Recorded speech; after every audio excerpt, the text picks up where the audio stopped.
Ulhasnagar camp क्रमांक 3 मधील Jaslok high school परिसरात सकाळी घराची भिंत कोसळल्याची दुर्घटना घडली।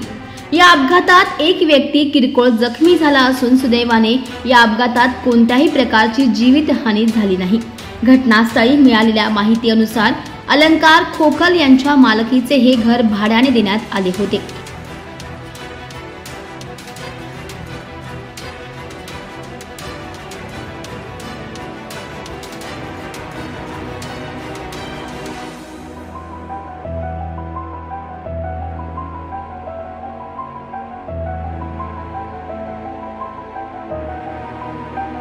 मागील काही दिवसांपासून सुरू असलेल्या मुसळधार पावसामुळे भिंतीला तडे गेले आणि अखेर सकाळी ती कोसळलीच।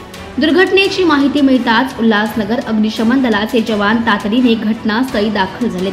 त्यांनी परिस्थितीचा आढावा घेत जखमी व्यक्तींना सुरक्षितपणे बाहेर हलवले।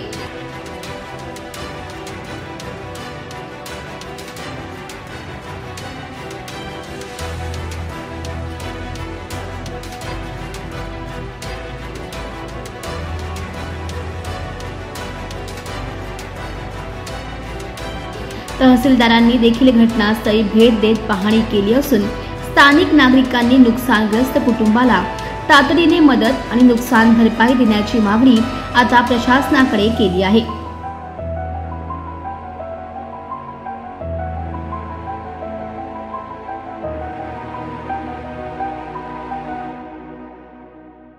मी नगरपालिकेला गेलो होतो। त्या ठिकाणी मला झोरे म्हणून परशुराम झोरे यांच्या रूमच्या मालकाचा मला फोन आला, इथे भिंत पडली, माझ्या वडिलांच्या अंगावर पडली आणि तू लवकर ये। तर मी तिथून फायरवाल्याला फोन केला, फायर ऑफिसरला फोन केला आणि त्यांना बोलवलं।